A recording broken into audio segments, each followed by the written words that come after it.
Hi, it's your girl Sherry Lynn, and you're watching Sweep the League on Alamo City Podcast Network.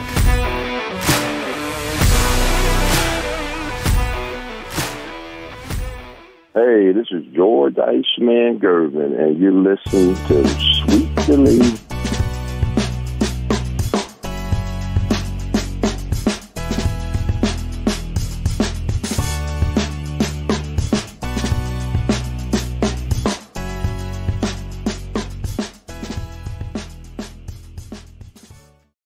Yeah, with a rather late start today. Again, apologies on my end. The computer was acting up, and happens. Part of podcasting, you get issues that come up and arise. So we're not going to waste any time today. It's Rudy Campos Jr. going to be joined by Coach Gio. We're going to be talking some NFL talk. Now, I'll give you some reminders here as soon as Gio gets on here. But we will be coming tomorrow with Derek Gervin. Thursday, we got a special show. Again, Friday, we're going to end the week Flashback Friday with Derek Gervin as well. So be sure to tune in the rest of the week here at Sweep the League, all a part of the Alamo City Podcast Network. Let's bring in Gio here. Gio, what's going on, bro? Not much. It says your name is Joe Garcia. Oh, yeah, it does. Why don't we change that? Oops. You look real different, Joe. Yeah, no kidding, right? I think we forgot to change that earlier, but we can fix that 100% easy. Well, I just thought it was funny. That's all. There we go. How do we like that? How do we like that, man? Yeah, technical difficulties, man. It tends to happen every now and then. Computer just kind of lagging and stuff. But man, we talked yesterday, Derek and I. We had a lot of flashback talking the vault and all that stuff. Did we talk a little bit about that? Because I know you had mentioned something earlier about wanting to talk, about some of the stuff that came up yesterday. I'm trying to go through it. Oh, the Bulls talk. Luke Longley, Scottie Pippen, Horace Grant going on the No Bull Tour is what it's called, I believe. And you had some thoughts on that. I mean, basically, we said it was like kind of like a money grab for these guys. I mean, Derek is saying that you're talking about Michael Jordan, the guy that put Horace Grant, Luke Longley on the map. And I mean, Scottie, as good of a player as he is, I mean, definitely Hall of Famer, but I mean, Jordan kind of put him on the map as well. But Pippen made a really good point in a way. Well, good point, I guess. I don't know if you want to say it's a great point or not, but I mean, Jordan and him started winning when Scottie got there. So I don't know how much to read into this No Bull Tour, but I know you had some stuff you wanted to talk about as far as that goes. Look, it takes a team, right? So sure, Jordan needed more pieces to win an NBA championship, but let's not be mistaken who the main guy was, and that was Michael Jeffrey Jordan. He was the one that won 6 MVPs, scoring titles. He also won a Defensive Player of the Year, one of the great defenders in his era as well. I don't know what the hell Scottie. Look, he's saying that he wasn't portrayed very well in The Last Dance, right? This and that. Jordan was the one who signed that contract, Rudy, right? Yeah. It wasn't Michael Jordan. It wasn't Jordan who decided not to go into a game when Tony Kukoc was getting the ball and not Scottie, right? There are some number of things that we can talk about that Scottie, I don't know what's wrong with him, and Luke Longley. Well, of all people, Luke Longley's the one that Luke Longley. Luke, no disrespect, man. But you got those championships because of Michael Jordan. And Horace Grant wasn't even part of the last three-peat, so I don't even know why he's here. I know Horace and him didn't have a great relationship, Rudy, but I just don't understand. What are you going to say, Rudy, that Michael Jordan wasn't a nice guy? Okay. But who had a good relationship with Mike? Who had a good relationship? He fought teammates, Rudy. He was gambling on Lord knows what he was gambling on, right? Yeah. There's so many different things. He was not a good teammate. He played a lot of mind games with his teammates. But at the end of the day, these guys are known because of Michael Jordan. I mean, there's no reason to do this tour. There's no reason to spill the beans or anything like that. Oh, what? The Last Dance was about Mike. Was about Mike. It's literally about Mike. It wasn't the last. It wasn't titled The Last Contract, and it was about Scottie Pippen, right? Like, it was about Michael Jordan. And look, to Michael's credit, Rudy, he did say Pippen was a great teammate. Yeah. He did. One of his most important teammates was Scottie Pippen. And I'm not saying that Luke Longley and Horace Grant didn't play a part in those championships, but really, I'd like to talk about roles, right? Back in the day, everyone knew their role. Jordan was the big dog. Scottie was a Batman. There's nothing wrong with that. But for Scottie to also say in his book that he wants to be remembered as the greatest, where did this come from, Rudy? Where is this? I'm sorry. You're not going to tell me something that I either don't know or am I surprised by because it's Michael Jordan. What is he going to say? That Michael was the Antichrist? I don't know what else you're going to tell us. There's nothing that Scottie or Horace. I don't even. Why do we even talk about Luke Longley? I don't understand, Rudy. I just don't get. Listen, Jordan won you championships. You're going to talk bad about someone who was the driving force of an NBA championships, give you money and all that. I mean, Rudy, I just don't get what it is.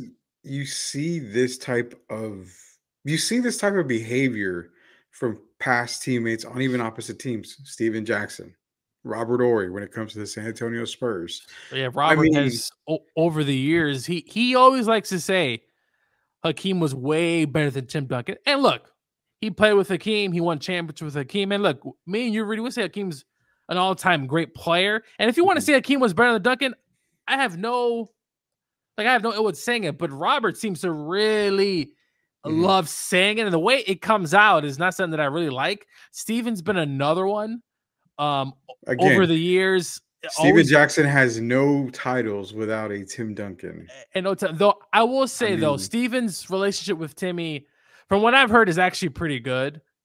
Steven talks about stories about Duncan.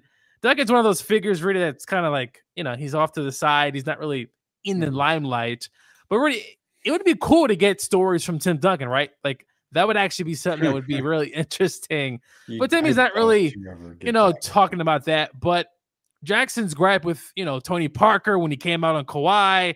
Yeah. Steven's always talked about things, but I just don't get it, Rudy. What is this? And Rudy, do you know where this tour is going to be held, by the way? Isn't it Europe? It's in Australia. Or Australia? Yeah, somewhere over there. Rudy. They don't have enough balls to bring it to, to America where the Last Dance was, the Bulls are. And when I said Steven Jackson, I'm not talking necessarily Timmy. I'm talking the gripe that Jax had with Manu, with Pop Tony, too. Pop. I mean, these guys are the reason why. I mean, you didn't see Steven Jackson with the exception of one quarter against the Mavericks, I believe, where he just turned it up in the fourth quarter. I mean he was a role player. Yeah, but he had some good seasons, Rudy. I think he was a good player. Mm-hmm. Do I think could Steven Jackson could have been more? I think he could have. But look, he said he's a way better player than Manu Ginobili. Look, Manu came off the bench predominantly in his career, and Manu knew his role, right? He knew what he was supposed to do. Could Manu average more, Rudy, on a different team? I think we could say, yeah. I think we could say Manu on a different team could have put up more points, but that's not what the Spurs needed, right? So, but Steven... And I totally disrespected Ginobili one time, and I didn't disrespect him it wasn't a purposely disrespect. It wasn't even an accidental disrespect. It was kind of the way it is. And what I did say about Manu, and again, it probably would piss off Spurs fans left and right, but again, it's how you take the narrative. It's like the Jimenez thing. It's how you take it, it is. But I remember I made a comment, and I believe it was on Locked On Spurs with Jeff Garcia when I had mentioned the fact that, I think we were talking about Wemby. Is he going to be the GOAT of the Spurs? And I had said that, it just depends on what he accomplishes. For me, if he goes on a 20-year plus playoff win, playoff appearance stuff, then I'm thinking, okay, we're going to start to see Wemby become the GOAT. And I can start putting him in that category. Jeff's like back-to-back, all this stuff. No. But on the Manu talk, he said, will he be better than Manu and Tony? And I'm thinking, yes, I can easily say Wemby will probably end up being better than Manu and Tony. I really do. So that'll catapult him. So now, before you go on, let me finish. Before you go on, the reason why I bring up Manu is because I said Manu, as great of a player as he was a Hall of Famer before he got to San Antonio because of what he did internationally. But Manu was Spurs fan driven. In other words, he had so much love, so much hype, so much everything because Spurs fans helped him catapult him into that kind of limelight. If he was here in the NBA playing for Detroit, you would have seen, him probably averaging 20. He would have been talked about. He would have been, one of the great players in the game, but probably, a very, very all-star level player in the NBA. But it seemed like to me, Spurs fans catapulted Ginobili to that next height when it came to NBA lure. And that was the comment I basically made. And I had some people say that was disrespectful to Manu. And I'm like, I don't see how it's disrespectful. I mean, outside of San Antonio, is Manu going to be talked about as much as he is around the league? It's hard to say.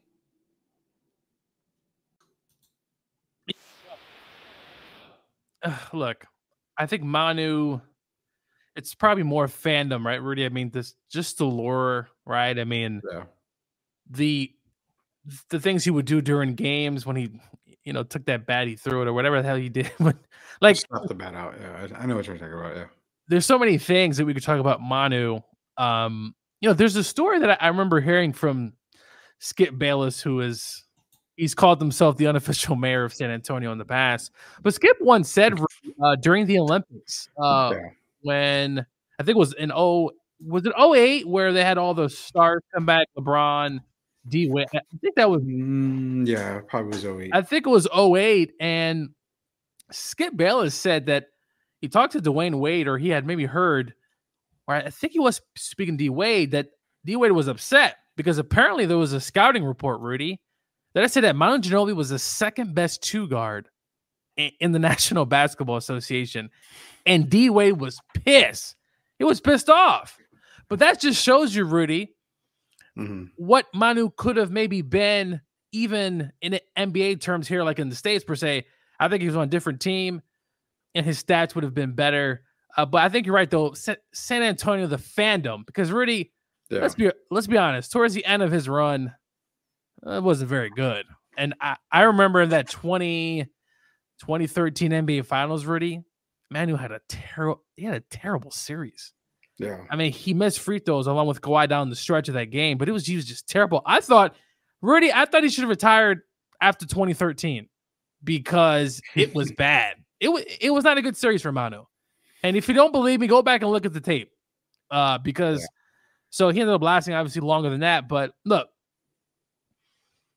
I just feel like this whole back to the Jordan thing, Rudy, it doesn't make any sense. I just don't think it's going to end well. And I just find it very just comical to me that Scottie Pippen, no disrespect, probably one of the great Batmans, Rudy, of all time, right? I mean, you could say he's probably not the best or one of the top 5, co-host. But MJ's the GOAT. I'm sorry, Rudy. You can't.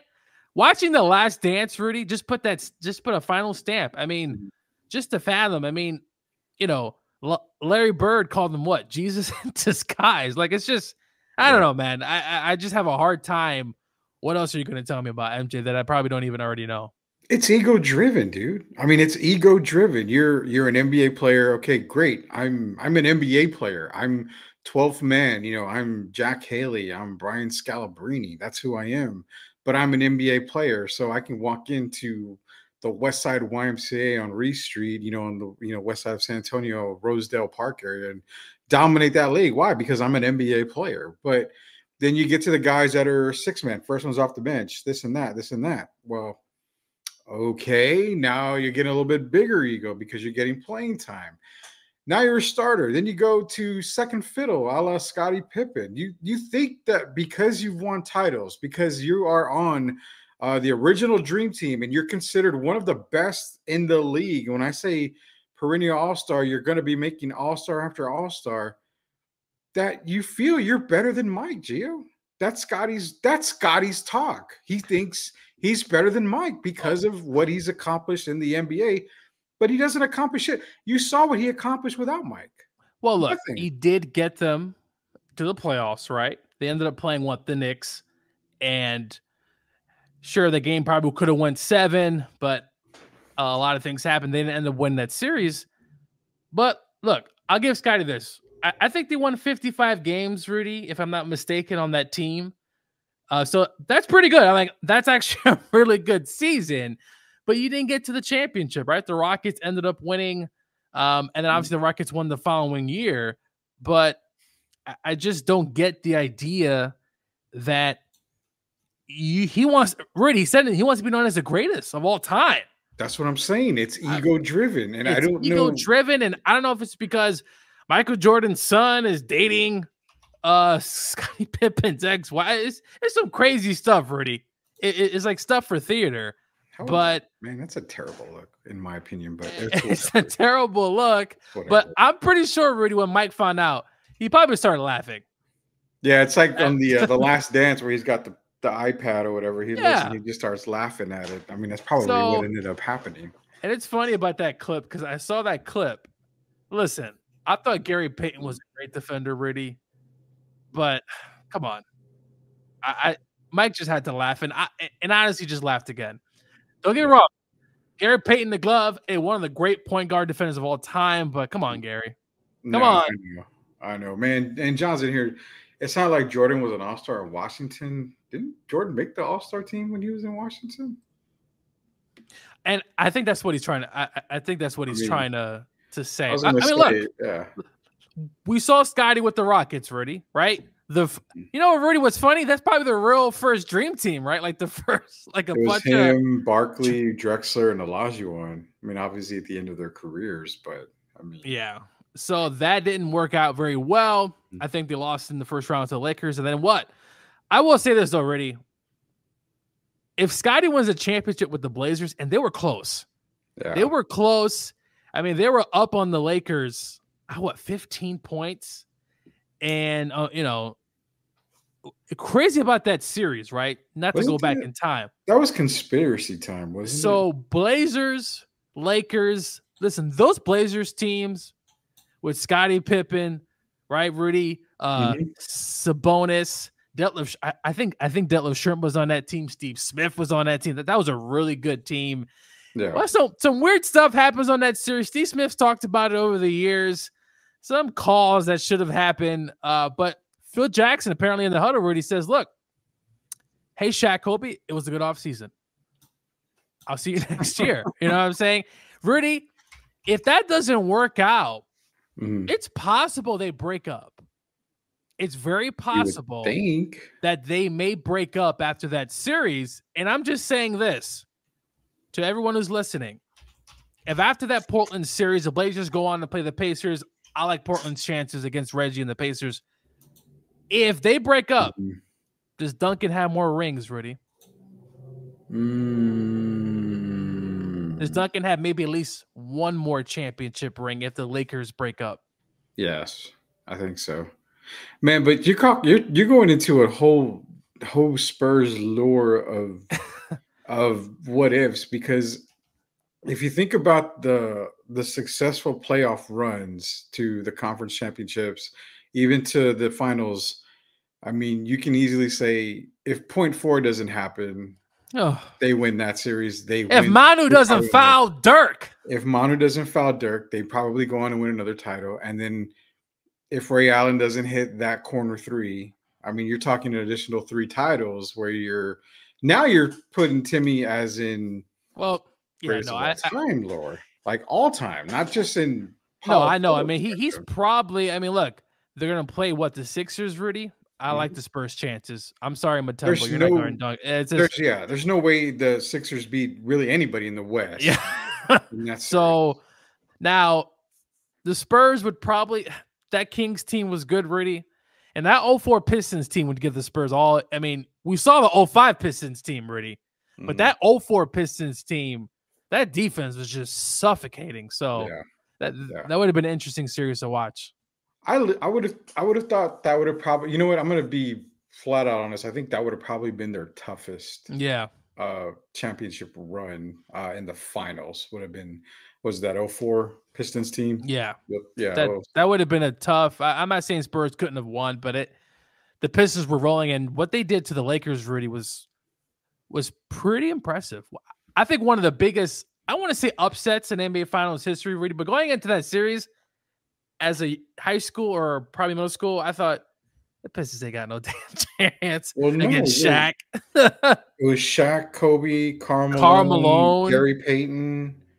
I mean, you would think, but again, I hate to point, but it's well, they were in the twilight of their career.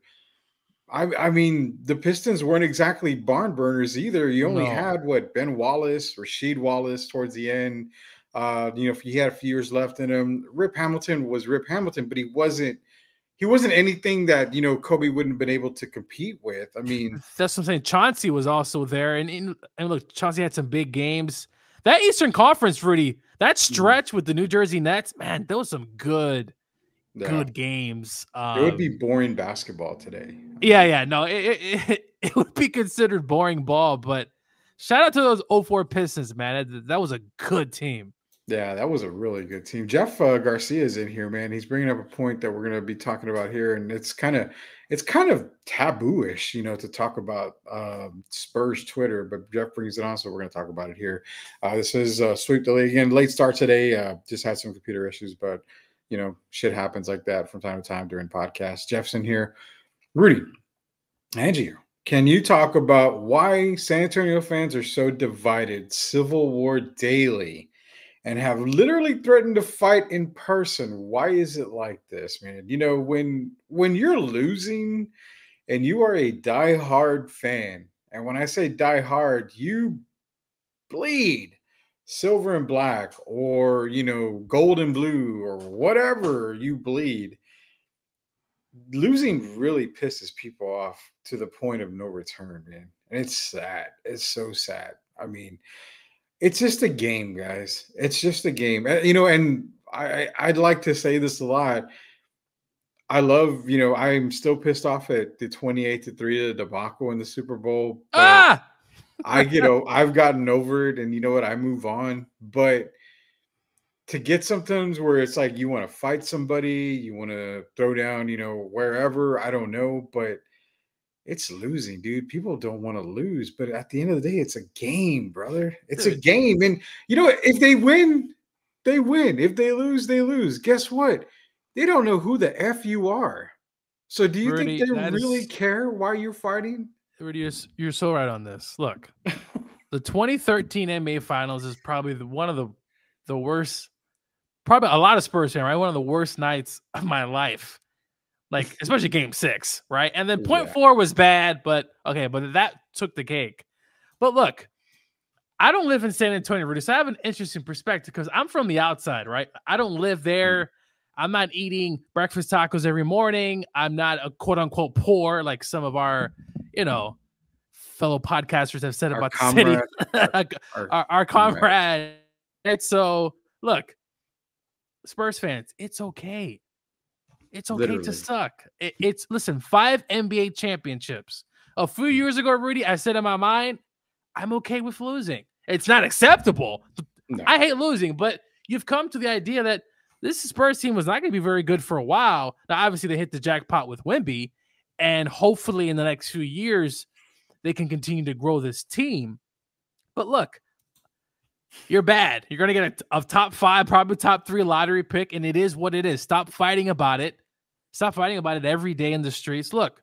Dude, they even fight about who to take in the draft. Like, again, nobody listens to anybody on social media, period. I mean, even players don't listen to players. They get disrespected. They don't give a shit. They say something back and they clap back. But when it comes to your average fan, nobody cares. Nobody cares. Who cares? You and I care because we're a part of the average fan and the social media, revolution. Yeah. That's who cares. We talk about it. We put things in perspective, Rudy. I think there's always a way to look at things. Listen, fighting, getting drunk about a loss, and Lord knows what you're doing over there in San Antonio. It's okay. It's not the end of the world. You still have to wake up in the morning, go to work, right? Well, for some people, make a living and get through life. Spurs basketball, look, that's probably the least of your concerns. But look, we agree though, Rudy. They need to get better though. In the next few years, we need to see an uptick in performance because having 11, Rudy, was it 11 wins right now I mean, that's bad. Hey I man, mean, when they drafted Wimby, you heard media people at that, talking about, oh, this is a Spurs team that's going to make the playoffs. You know what? Worst case scenario is they're going to make the play-in game. And I still say to this day, who in the F on this roster pre-Wimby made you stop and think, okay, these same guys are going to make a play-in team? They couldn't no, even get I to never. 23 wins or whatever. I thought potentially. I thought before the season, Rudy, 20 wins, and right now they could still get there. I give him 22. You're being way worse than I am. It's going to be a little difficult, but Rudy, I'm telling you what. When I went to that game, guys jacking up shots, doing whatever they want, just another guy on the team. Everyone's playing for themselves. Wemby should touch the ball if he's in the game, he should touch the ball every time. I'm sorry. Yeah.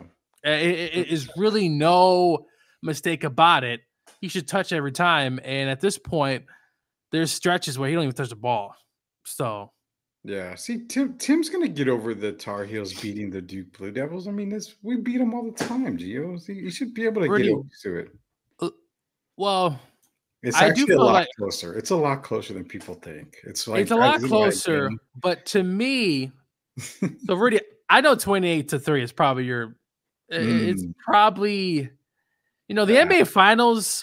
At least there was one game. You know what? Like Ray Allen, there was still one more game, right? There's still one more game. Yes, there's one more game, but Ray Allen doesn't hurt as much because that is a shot that goes in. Okay, if it doesn't, Spurs are winning. Again, they win another title. 28-3 is the absolute collapse in the Super Bowl, where that shot by Ray Allen is a field goal by the New England Patriots to make it 28-6, and that's it. I mean, that shot by Ray Allen doesn't hurt me as much as blowing a 25-point lead in the Super Bowl with a quarter and a half left. That is that's probably the. I mean, like I said, point.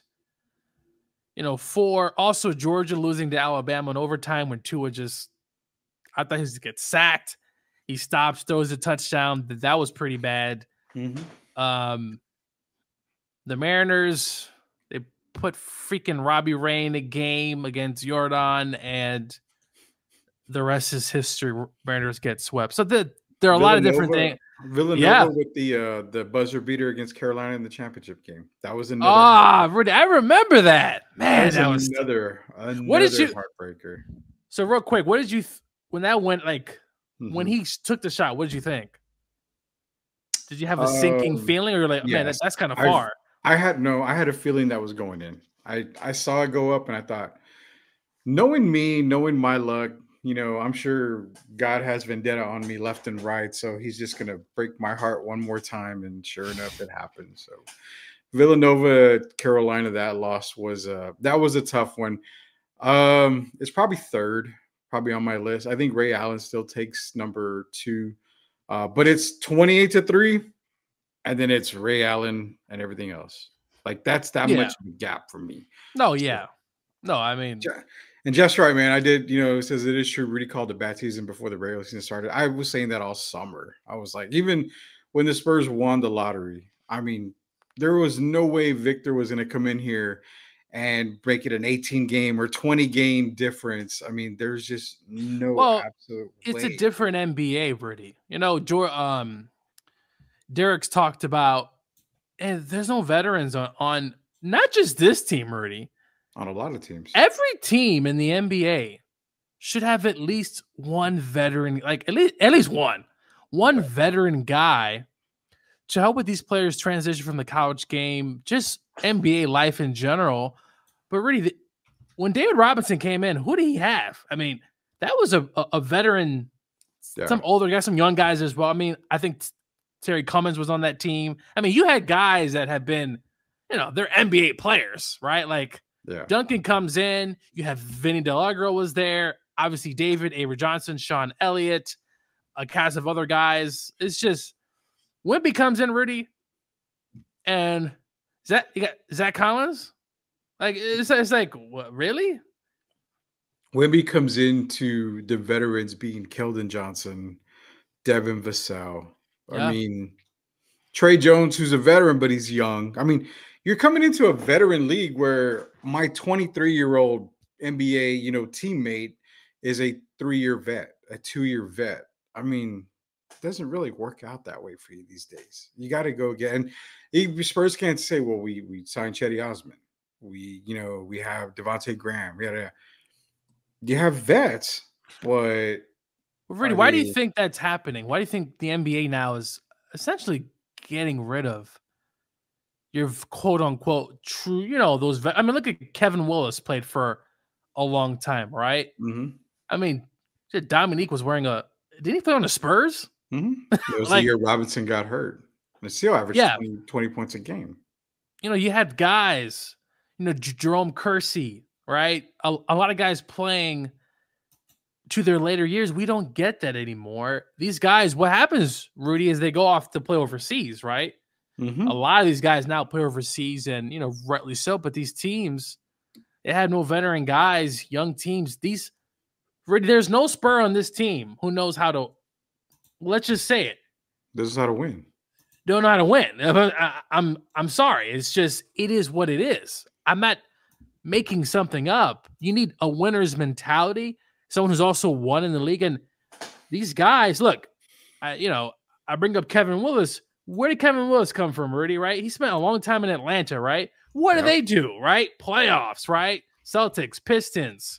For a good stretch in the late 80s, the Atlanta Hawks were a very good team.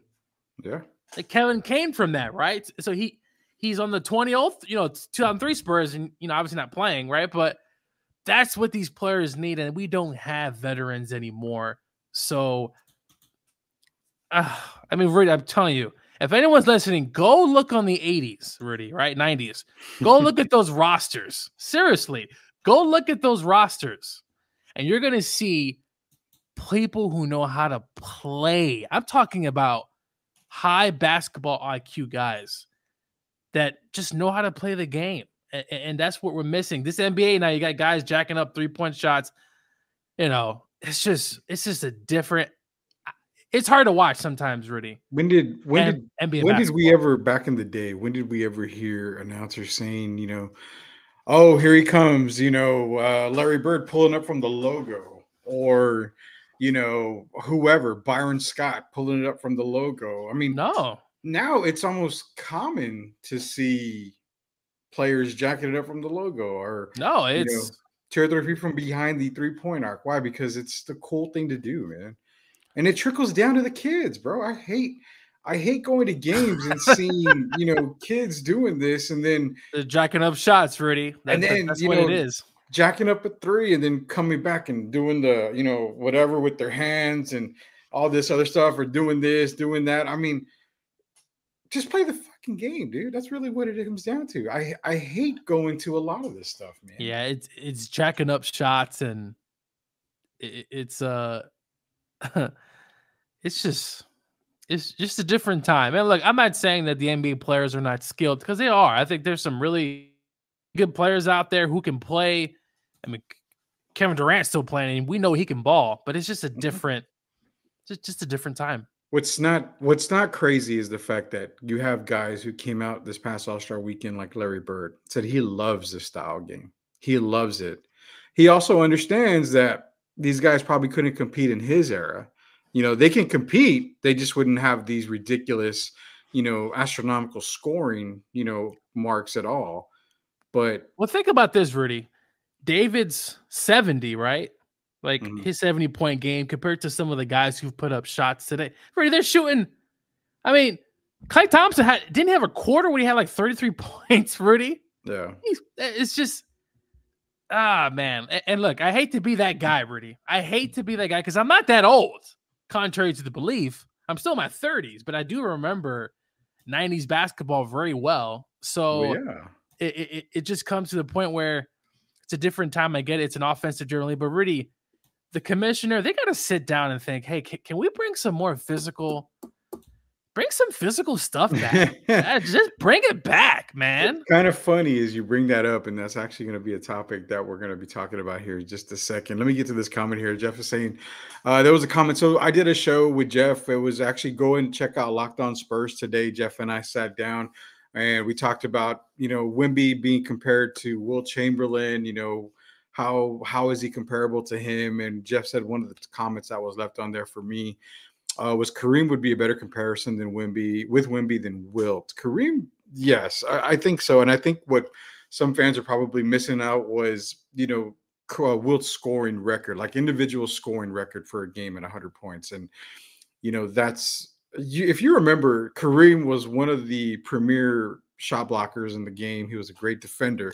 But Wilt came in at a time where he just dominant. Now, Kareem was dominant, but when you kind of look at both sides, Kareem and Wilt, and the eras are different. Wilt was playing against guys that were way shorter, and Kareem did have some guys that he was playing against that were kind of his height. So it's kind of hard to say, man. But the Kareem comparison to Wemby, I have no problem with that at all. I think Wemby will be able to score at will whenever he develop. Like I said, our biggest thing, and Derek and I mentioned it yesterday, was if he was to spend a whole summer with Akeem and just working on his footwork and getting that, face the basket and just knowing what to do before he does it type of offense. Good God, man. Wemby could be averaging a whole lot more in this league.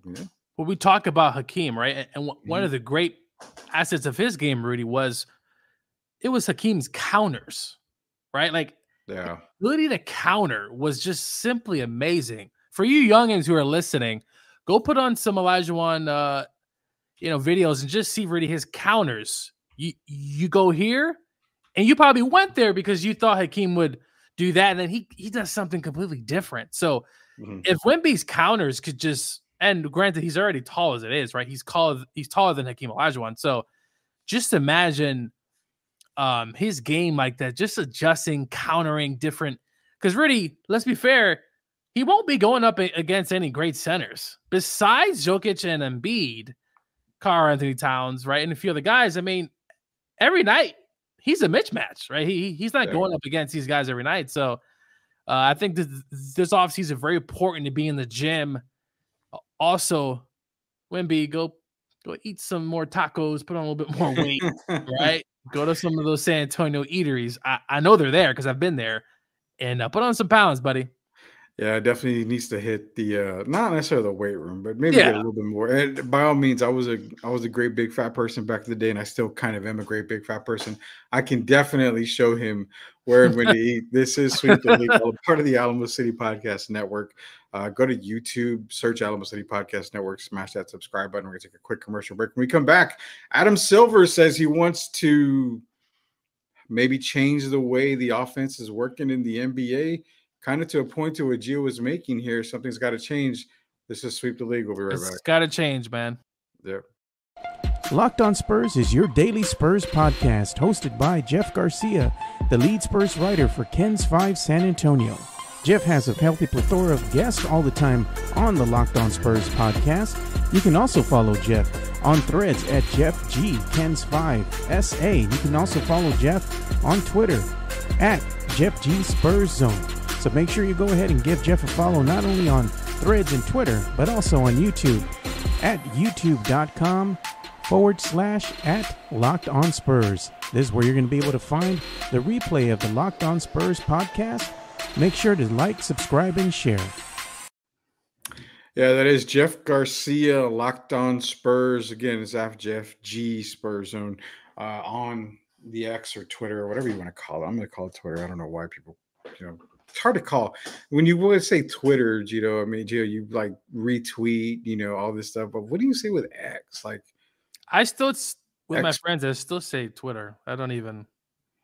It's hard for me to even get, something. I don't know, man. I have no idea. And of course, this ass right here has to drop the super chat. So Coach Gio's basically paying his own salary here. I'm mentioning. Hey, I'm paying everybody on Sweep the League this month. He's basically paying his own salary at 28 for the 28-3 comment. We like to thank the coach himself, for dropping a super chat to remind me that 28-3 will exist forever in my mind. Really, it doesn't matter how old you are. If you're 85 years old, someone might say that something, the number 28, and you're automatically going to think, 28-3. Now, if the Falcons go on to win a Super Bowl, which really it's still possible. Like when it's never. Look, no one thought the St. Louis Rams would win a Super Bowl, and look, they won one. Actually, got to two. Mm-hmm. So really, it's very possible. Is Raheem Morris the guy that's going to take you there? I don't know yet, but we'll find out. But the Rams have more than just one Super Bowl, man. Yeah, we have, I believe, 2 Super Bowls. Yeah. And then probably NFL championships. I don't freaking know. But yeah, I mean, it could be worse. Could be the Buffalo Bills, 4-time Super Bowl runner-up. Rudy, so if anyone's listening, which I know there is, go watch the Buffalo Bills doc on Netflix. It talks about their 4 trips to the Super Bowl. And Rudy, to lose 4 straight Super Bowls, I don't wish that on anybody. Yeah, I think that's a little bit tougher pill to swallow. Tim is talking about a restaurant he'll take Wimby to in Hondo, Texas. What is that restaurant? I've got friends that live in Hondo. They actually have a burger, Billy Bob's Burgers in Hondo. I've never been, but I've heard that's actually a pretty good place. I need to go visit Hondo again, visit friends out there at Hondo. Let me know the name of that restaurant, Tim. I'd like to know which restaurant that is. But before we went, Gio, we were talking about Adam Silver. Let's get this screen shared here. NBA Central, bring him up. Boom. So Adam Silver, the NBA Competition Committee has officially begun reviewing whether the game has become too advantageous for offense and whether some changes need to be implemented to achieve better balance. So, yeah, there's too much offense, man. Everybody loves, like Tom Glavine and Greg Maddox said, chicks dig the long ball. I get that. But there's only so many home runs you can hit. There's so many points you can score at an NBA game before it just gets boring and unwatchable. And right now, it's pretty boring and unwatchable for me. No, it's something's got to change, dude. Look, I'm not saying bring the hand check rule back, or bring that back. But look, you got to figure out a way, Rudy. These teams are putting up. I mean, didn't Cat have did he have like a 44-point quarter, Rudy? Or it's just it was something ridiculous. Yes, something ridiculous stat. I mean, Klay Thompson. You got to implement some defense here, something to stop these games. It's not going to stop people from jacking up shots because we see that every night with the Spurs. But you need some sort of rules to where you can implement something. Have some physicalness. Not to have Draymond be the only guy who's an enforcer. And by the way, if I was playing in the NBA and Draymond tries some stuff like that on me, you're just talking. You wouldn't do nothing. I'm telling you, Rudy. Would not do anything. I'm telling you.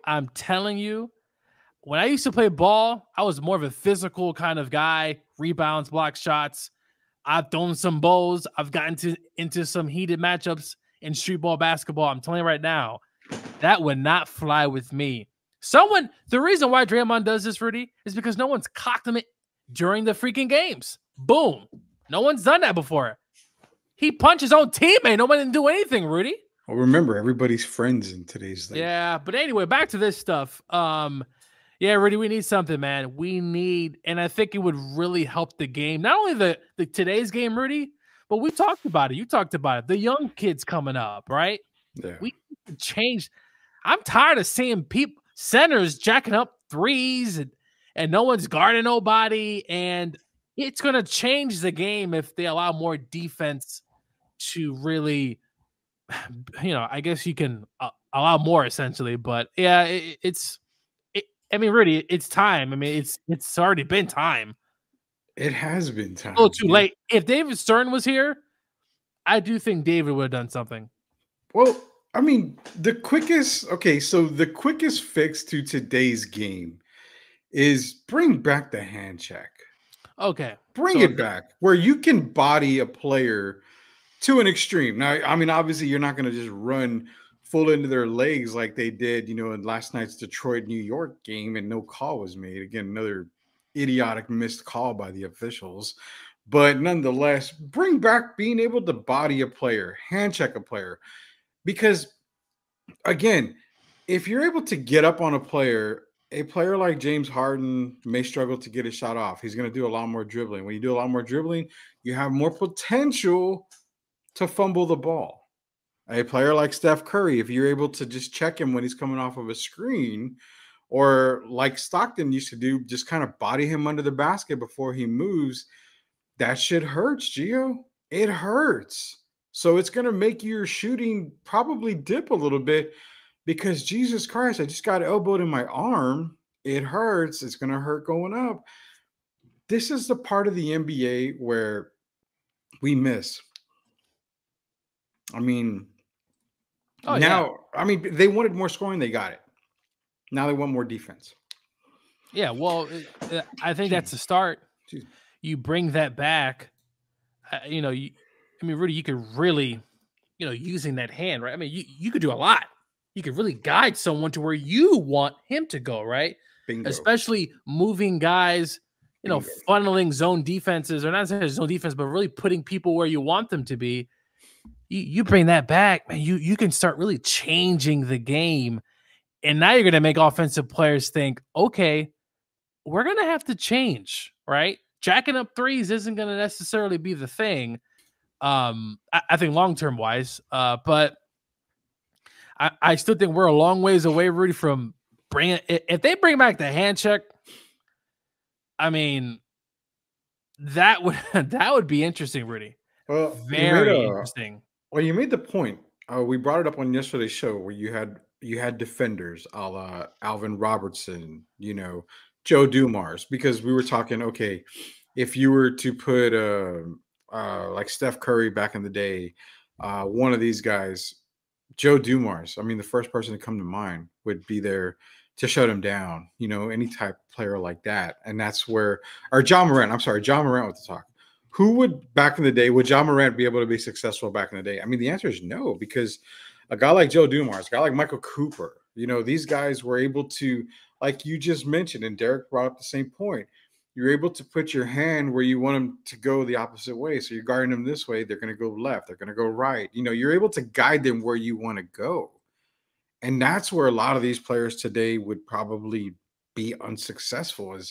Now, I'm not being negative about it. They would have adjusted. They would have adjusted. Well, yeah, and we've talked about players coming in and adjusting. Rudy, back then, and look, I feel like we sound like the old guys here, but like back then, right? A lot of guys could guard multiple positions. We talk about. Yeah. Let's talk about Dennis Rodman, Rudy. I think one of the great defensive players ever, especially his days in Detroit. He could guard 1 through 5. He was athletic, probably one of the more athletic guys ever in NBA history. When he got to San Antonio, I mean, this is Chicago, he definitely bulked up. But, man, Dennis back in those days, Rudy, I mean, just athletic, could run, defense. Imagine Dennis, young Dennis. There's no way John Morant's getting past him. There's no way. I just don't. Unless Dennis can't touch him, which is the rules for today. I mean, yeah. I mean, today's rules. But back then, Rudy, he's biting him up. Yeah. I mean, you got defensive players of the year, Sidney Moncrief, Michael Cooper. I mean, Hakeem. I mean, it's just Gary Payton, the glove, right? I mean, these defensive guys would the offense today, they'll have to adjust. So they're looking to adjust and really having to again change their game because of the rules. So you're basically saying that we both in agreement that hand checking is the way to go. Allow hand checking again because you're able to body a player. And does that mean scoring goes down? I believe scoring will probably go down, right? Hand checking was banned, 03, 04-ish? Yeah. Sometime around those early 2000s, and then we did see an uptick in points. So, yeah, Rudy, I mean, You're going to see that, and also you're going to see maybe a more physical style play, which means you might see more players sitting out. Rudy, there's pros and cons to this, right? A more physical style with today's NBA players. Back then, I mean, look, Michael played 82 games. I mean, Rudy, a lot of guys played a lot of games. I mean, Mike played, he would never barely sit out. It's like he was injured, and even when he was injured, he'd play, but he would have to actually have,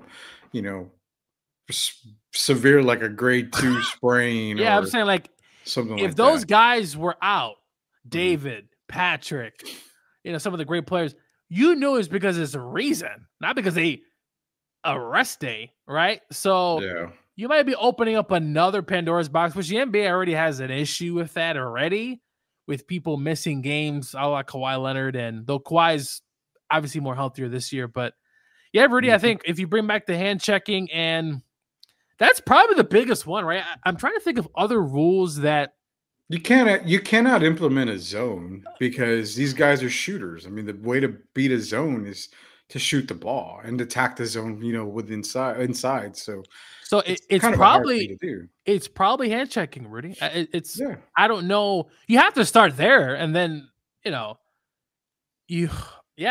the rule. Because Rudy, if they bring that back, you're gonna see, and you may have more. Because remember, we don't have a lot of defensive enforcers anymore. Like, no, give me sure we have two-way players, right? Paul George, Kawhi's a good defender as well, but Rudy, the days of really good defensive players who know their roles, just playing defense. Today's rules don't let you do that. No, dude. Plus, guys are jacking up shots way too far for you to even play defense. So, but Rudy, it's going to be interesting next few years to see what the NBA does, because I do think the NBA is feeling the heat. They see it, Rudy. They see the comments. They see people saying, hey, today's game is sometimes a bit unwatchable. And hand checking, if they bring that back, like I said, I would. You're starting to bring something that was a key to a lot of defensive teams back in the day. So, yeah, no, and it's funny because Jacob, he drops a smiley face because we're talking about Kawhi Leonard, and I've admitted, a lot of times, I'll admit it again, when healthy, Kawhi's the best player in the game. I mean, best two-way player. He's an MVP candidate year in, year out. He's a rare breed. And look, I know he had his issues in San Antonio, but when you put the tape on, what does your eyes tell you? We'll never know what happened in San Antonio. No, I know. There's a lot of, smoke and stuff going on that, look, his uncle was a big factor, blah, blah. Whatever the case may be, listen, I've forgiven. I have no ill will towards Kawhi. I think he's a really good player. And if he wants to come back to San Antonio, I wouldn't have an issue. Honestly, me neither. But I was actually one of the guys that would dog him back in the day for leaving. And I think that was when in my low point of life type of days back in the day, when I just would like to shit on everybody. And Kawhi just so happened to be one of the guys I used to like to shit on too. So I've grown up since those days. Wait, not physical shit. No. Okay. I just want to make sure this podcast wasn't headed towards not the rated R days, not the rated R days back in the day. Charles Oakley against Draymond Green in the 80s. I mean, physicality. Charles physicality. I think Draymond gets injured every time he plays Detroit back in the day. I mean, but then again, I mean, Draymond, I don't know, man. He's probably the toughest guy in the league right now. I mean, he could probably handle his own from back in the day when it came to physicality, especially against the bad boys. Really, the quote unquote NBA enforcers, which I think every team should have one guy who's out there and just boom, right? Just giving you that elbow. Really, that's a dying breed. The NBA enforcers, right? Charles, the Davis twins, Bill Laimbeer, Rick Mahorn. Rick Mahorn. Charles Barkley would also get into fights. Anthony Mason, Xavier McDaniel is another guy. I mean, the list goes on. there was always guys on every team that would come in there and literally, Rudy, they came in just to fight, like literally just to fight someone, right? To get into a scuffle, get him kicked out. Charles Barkley always said it. He says there was a hell of a lot of NBA players coming in there trying to start shit with him. And Charles has swung at players in the past. I mean, Rudy, we had that unfortunate incident with Rudy Tomjanovich, right? Kermit Washington. I mean, Rudy, he literally, if you guys don't know about the incident, go look up a video. It's pretty graphic. It's terrible. It's a terrible light. I don't agree with that type of stuff in the NBA, but those are the type of guys that you had that every night you knew, Rudy, going down the middle of the paint, that you were going to have to bring your lunch pail because you knew it was going to be a long night, especially playing the Pistons. I mean, you're going to be a physical brand. 100%, man. We're gonna take a quick commercial break on the way. On the flip side, we got a little bit more Sweep the League here. We're gonna talk NFL. We got some Justin Jefferson news that I think has been squashed, but we're gonna talk about it anyway because once it's out there, it's a possibility. And then also some quick draft stuff going into Thursday because we have the mock draft guy himself coming on to Sweep the League on Thursday. We'll be right back. It's Coach Gio. It's Rudy Campos Jr. It's Sweep the League. MCS General Contracting, more than 30 years of combined experience in concrete placement. They are the best in the business, honest pricing, high quality work. They get going on house foundations, driveways, concrete patio decks. If you want to extend the deck, extend the driveway. If you're a business and you need to put together a slab, a parking lot, or other concrete placement services or sidewalks, reach out to MCS General Contracting at 210-774-9155. They're confident in their skills, so give Chris Leha over at MCS General Contracting a call at 210-774-9155.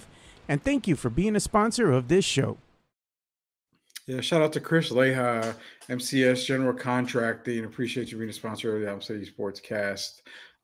Again, I mean, we're going to talk about some NFL before we get out of here. Again, we came out late, so thank you, everybody, for coming on. Appreciate you being patient with us, but a computer's a computer, and sometimes computers just suck, man.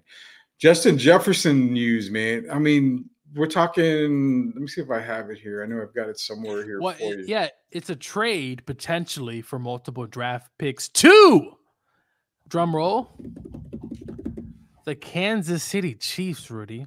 Just imagine Justin Jefferson in a Chiefs jersey. It's not going to happen. Rudy, if it did, it's not going to happen. Talk about fantasy football. Talk about just think about what he did with Justin Jefferson. Think about what he did there. Yeah. With Kirk Cousins, and that's Kirk Cousins, no disrespect to him, but that's Kurt. Pat Mahomes and that offense with potentially adding, because they need more. Listen, Tony's gone, Rudy. We can agree that guy isn't coming back with the Kansas City Chiefs. And their other receivers there, Hardman could be back, may not. I mean, Hardman was with the Jets, Rudy. He got let go and then signed with the Chiefs. Sky Moore, huge disappointment. The only guarantee is Rashee Rice, is it? Well, Rudy, just about Rice, Justin Jefferson, and whoever else they're going to pick up in the offseason with Travis Kelce, Pacheco, Clyde was here. I mean, Rudy, it's a pipe dream. But what are your thoughts, though? Seeing Jefferson, if he was, what does that mean for that offense and Andy Reid? So it falls to one thing. Now, do I think he goes to Kansas City? I don't think so. I mean, there's nothing that Kansas City has outside of one of their stars to trade in return for the Vikings. If I'm Minnesota, I'm not looking for draft picks from Kansas City because why, Joe? They're not going to ever be top 10, top 15. I mean, they're not. Let's be real. You're going to say, well, I can give you the next 4 years worth of first round picks for Justin Jefferson. Awesome. I'm picking 30. So I'm picking 30th. I'm picking low 20s every single year. Well, I mean, look, makes no sense. It's still a first round draft pick. I think it's different than the NBA. Like an NBA late 20, it's not a very good pick. But in the NFL already, there's been a lot of stars in that late first round draft pick. There's also a lot of busts as well. So it's a gambling, as no point intended, the DraftKings. But Rudy, if it did happen. I don't think it is. And where did this come from? Do you know who started this? Because No, it was it's been crossing my timeline a lot lately. So late last night, there was some mention that the Vikings were potentially, and I'm not going to pretend I know who said it or where I heard it from, but I was online and it came across and it says potentially taking calls on Justin Jefferson. And I think the reason why is because they have already a feeling that Kirk Cousins is out. He's probably going to end up being, and one destination they've already mentioned is Atlanta. Atlanta is a very possible landing spot for Kirk Cousins. That's ideally another landing spot has been Washington, have a reunion for Kirk Cousins, but for whatever reason, Atlanta's been a hot spot. So knowing that Kirk Cousins may not be a part of the factor anymore in Minnesota, that's probably why they're going to start taking calls on Justin Jefferson. Plus, don't you still need a receiver though? I mean, you have Jordan Addison. You have Jordan Addison there. I mean, do you? So maybe they're thinking if they are taking calls because they don't want to pay him. Out might not. Yeah, and that's the thing. He is going to be. I mean, really, he's going to break another wide receiver market, right? Like he's going to be the highest paid. He should be. His production, on that team. If they don't want to. Look, I think the Chiefs, obviously, if they could get a deal done, there's obviously going to be other suitors. So, really, when we're talking about Justin Jefferson, right, another team that could use Mr. Justin Jefferson, I'm trying to think, obviously, cap space, right? That's obviously a big thing. But you can also, listen, Les Snead of the Rams has messed with the cap a lot. We've signed big free agents. No. I'm not saying Rams should sign. I'm just saying there are ways around not having any salary cap. Though the Saints, they ain't got no, they have no money. But really, all these teams who has all these number 8. Keep an eye on number 8. If it was true, if it was a true rumor, keep an eye on number 8. You're talking about pairing Justin Jefferson with the likes of Jamar Chase and Joe Burrow. Now, they can easily let T. Higgins and Tyler Boyd walk. And guess what, Gio? They're going to have predictably about $52 million in this offseason, projectedly. I mean, that's a team. Well, and again, it goes from the NFC to the AFC. So you're not going to have to ever deal with Justin.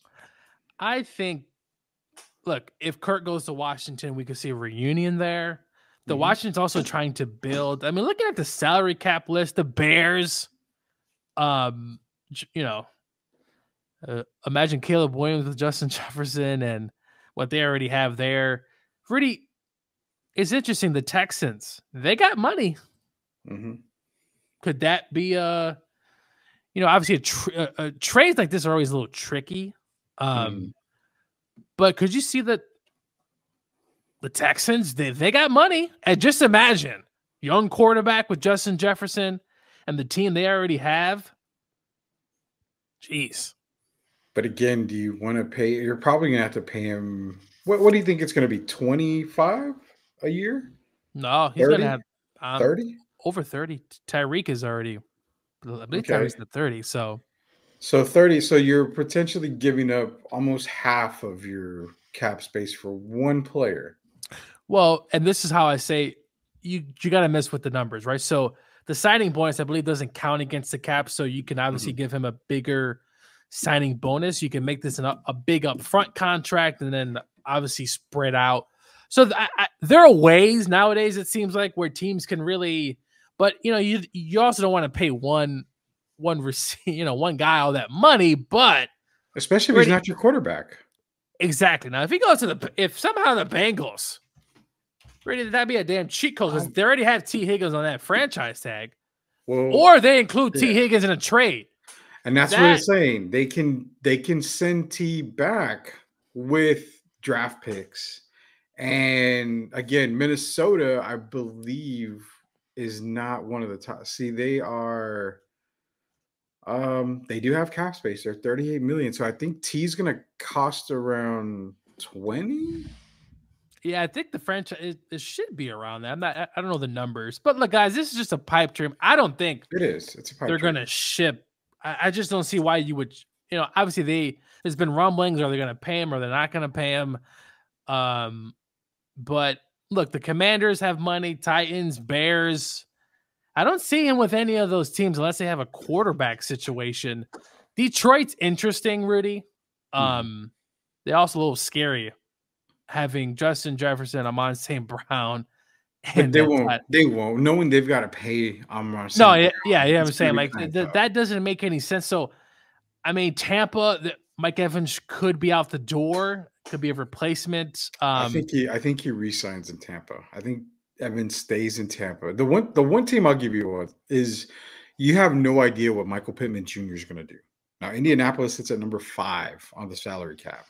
They have Anthony Richardson, who I'm not sold on Anthony Richardson as a quarterback, but to potentially be able to pay a number 1 receiver, knowing you're going to need a number 1 receiver, I mean, the Colts are probably another team that's probably knocking on Minnesota's door. Yep. Because they're going to need a replacement for Michael Pittman Jr. I don't think Pittman Jr. stays there. The Texans makes a lot of sense. I don't see any of the top 4 teams taking a chance with Justin Jefferson. It's just, I don't know. Look, and if you look at the bottom, some of the contenders, Kansas City, Green Bay already has like 50 receivers, it seems. I don't think they're going in that direction. Green Bay doesn't need them. Yeah, Green Bay doesn't need them. The Ravens, though, a team that doesn't throw obviously a whole lot, but if they want to give Lamar the best receiver or one of the best receivers in the game, then you can go out there and pull the plunge. But to me, Rudy, I think it makes sense for the Texans. I don't think the Bengals. I mean, look, you just franchise tag T. I just don't see doing the Cardinals. So look, the Cardinals are an interesting team, right? Because Kyler comes back, Rudy, or he was back, and he played okay down the stretch. But imagine Kyler with a Justin Jefferson and a team that I thought they played okay last year. Like, sure, they were bad, but they were competitive. I thought they were a team that didn't give up and they fought there. I mean, they beat Dallas. Not that that's for whatever that's worth, but so there are a lot of teams do the Browns are already paying somebody else. So yeah, I don't think this would be weird. It's not going to happen. It's as a Rams fan, I don't see this happening. If any Rams fans are listening, I just don't see that unless they. I'm not saying Cooper Kupp is on the market. It's probably going to be Coop. I wouldn't part ways with Puka. He's younger. Kupp's already been in the league for a while. If there's anything, maybe Kupp is the one that goes, and the Rams get Rudy. If the Rams get Justin Jefferson, I know you're not going to be a very happy man. I wouldn't care, to be honest with you. I mean, well, it wouldn't bother me. You're definitely not going to give us 5 or 6 wins like you did last year. I don't think I ever will live that part down. But no. I don't say outrageous stuff all the time. Just every now and then I'll say something like that. Honestly, yeah. I mean, this is a pipe dream. I don't think this is just all smoke coming out because I really feel like Kirk Cousins is on his way out. So, of course, if you're not going to have a quarterback to throw to Justin Jefferson, you're going to hear the rumblings. He's not going to want to be there. He's not going to get his stats. You may as well move on from him. I mean, there's just so many places he could go to be successful because, like you and I talked one day already, out of the top 10 teams, let's be honest, there's probably 3 or 4 that could win us that are potential Super Bowl candidates. I mean, that you can insert a player or 2 and you've got to consider them a threat. So that's why, Rudy, this offseason is going to be huge. If the Falcons get Kurt and Justin, are you betting do you bet a little bit, or? I'll bet they win the division. I don't bet that they'll win the Super Bowl. The Falcons are more than just a quarterback and a wide receiver one away. I don't know. I think they're a quarterback away at least from making the playoffs. I think we can agree on that because they're a quarterback win away from making the playoffs, but from winning the division. I would say that they're a quarterback away from winning the division now because they've been 7-9 the last few years. Yeah, and it's 7 whatever the hell it is now. It's little mistakes by your QB that is causing Desmond Ridder. Listen, I think he's a good kid, and I think he's played well, Rudy. But that Saints game, I was just like, now the defense played bad too, but yeah. I'd rather bulk up on the defensive side, man. Go out and get your luxurious need. I mean, get a nice little shot. That would be nice. That would be a good start to a team that I think. Listen, I think Atlanta, if they get a quarterback, if they get Kirk Cousins, I do think they got a good shot to win that division. Because honestly, Baker Mayfield, who knows? Maybe he has a sophomore slump. Carolina, we know what the hot mess is over there. They're like years away from competing. And the Saints, don't get me started on the Saints. I think they have a fraud head coach. So who's just a he's just a defensive coordinator masquerading as a head coach. That's all he is.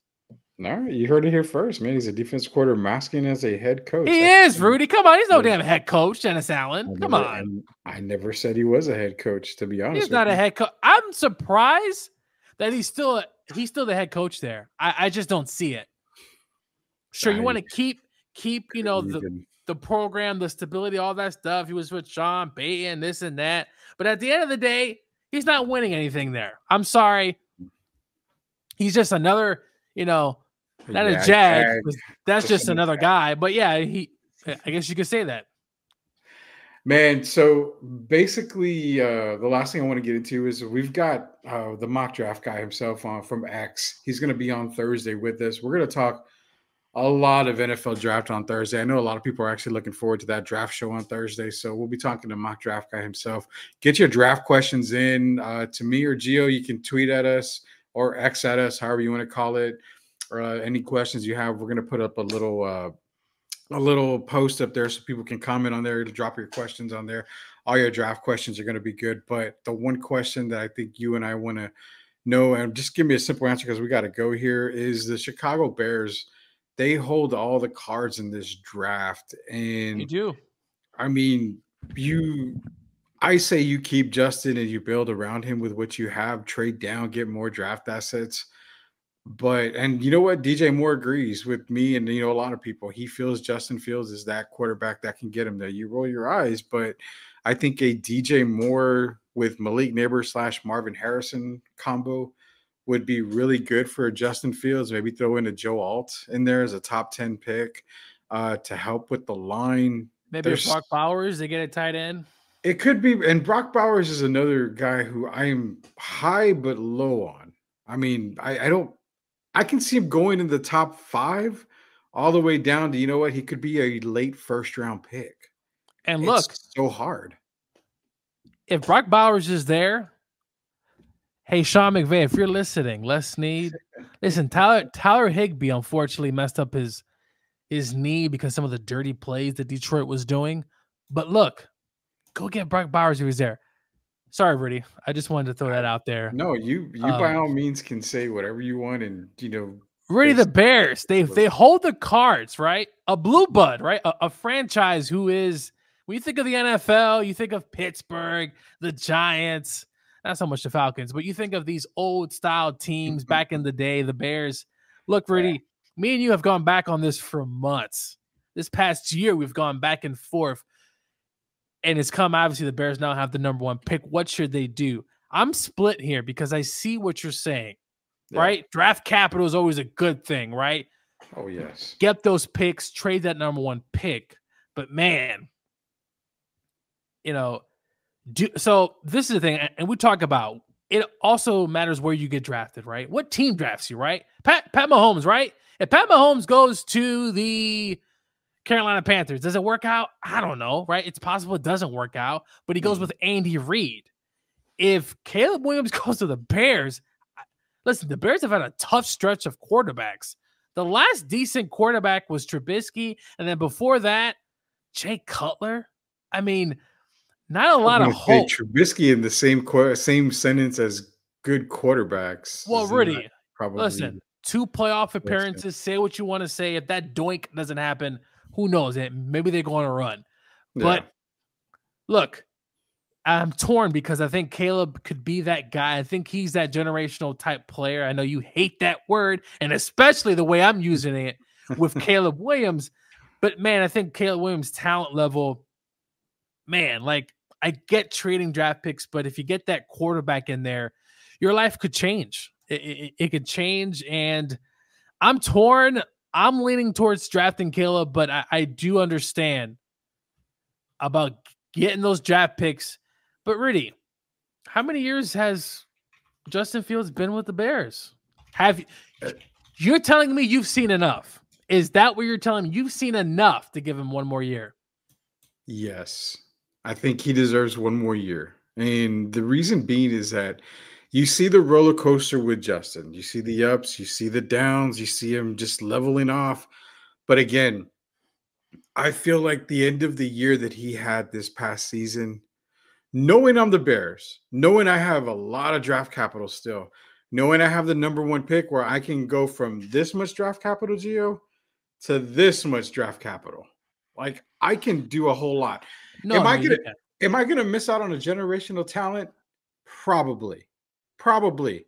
I don't think, I mean, Caleb Williams is not generational for me. He's not even, like I said, I can name better quarterbacks in this draft than Caleb Williams, in my opinion. Just from what I'm seeing on tape. But if you feel he's a generational talent, take your chances. But I guarantee you, those draft picks and that capital that you're going to have is going to outweigh Caleb Williams in the long run. But hey, my question is Justin Fields better than Caleb Williams? Is Caleb Williams better than Justin Fields? Well, you already know what I'm going to say. Caleb is better than Justin.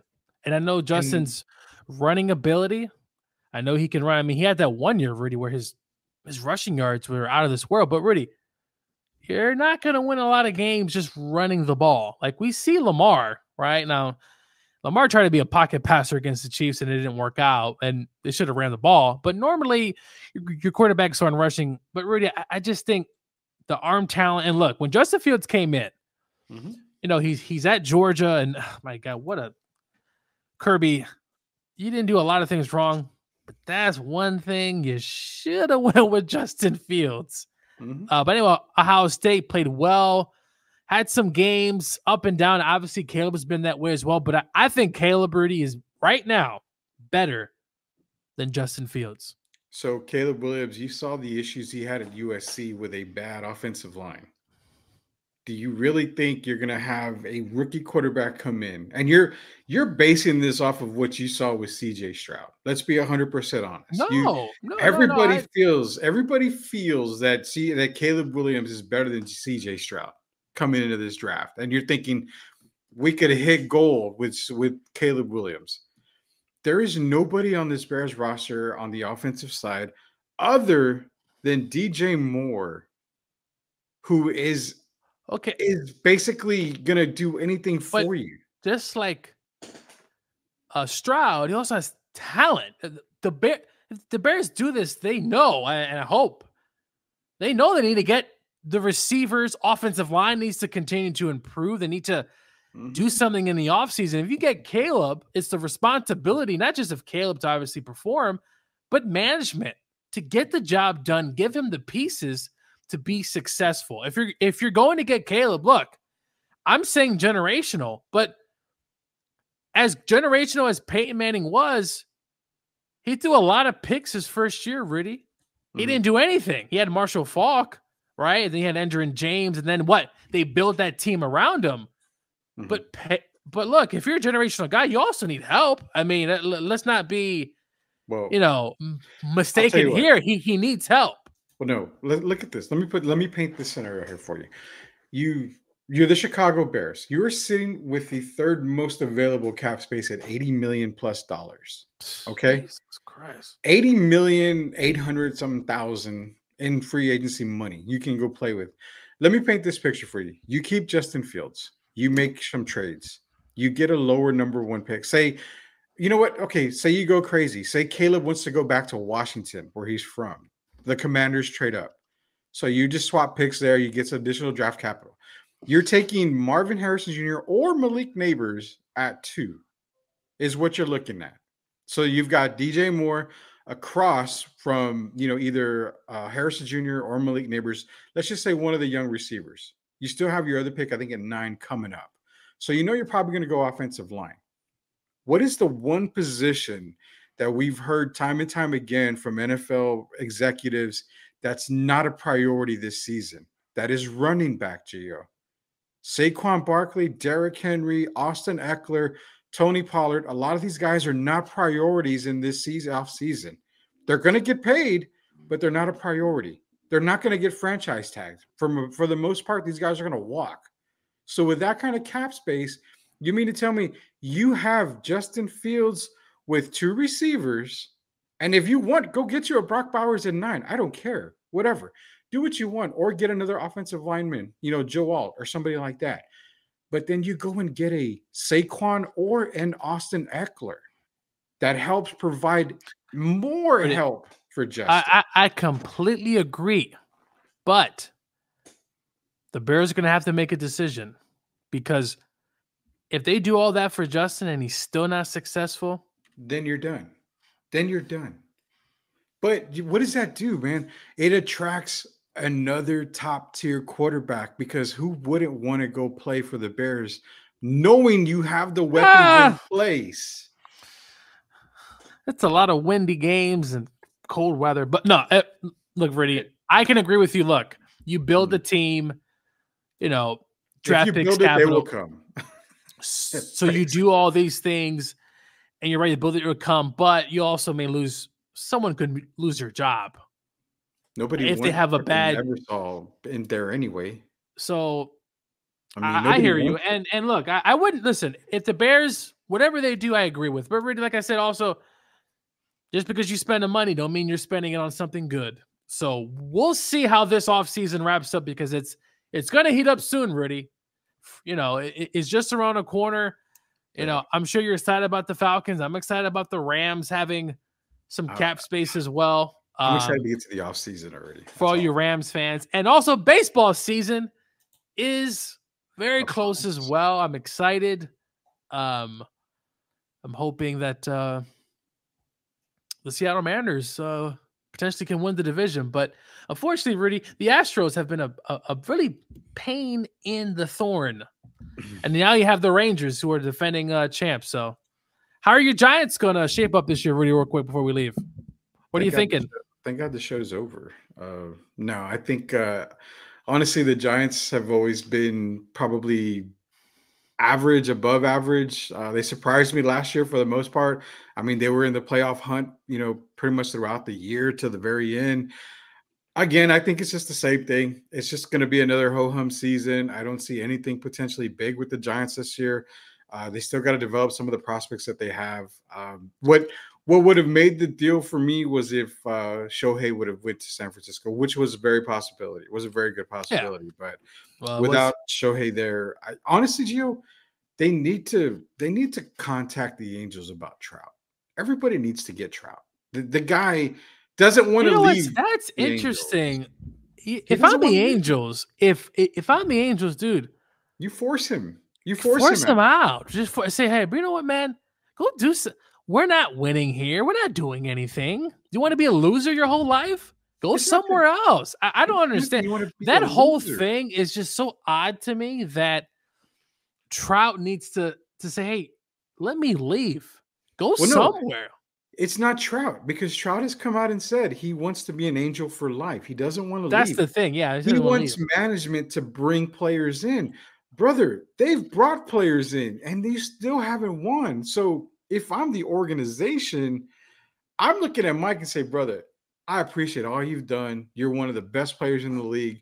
We're going to move on from you. I know you don't want to be traded, but we need to get something in return for you while we still can, because we ain't getting nothing for you if you're starting to decline. Well, yeah. I mean, that's it. Trout is, I've always, dude, like, don't do the whole Dame Lillard thing. Just leave.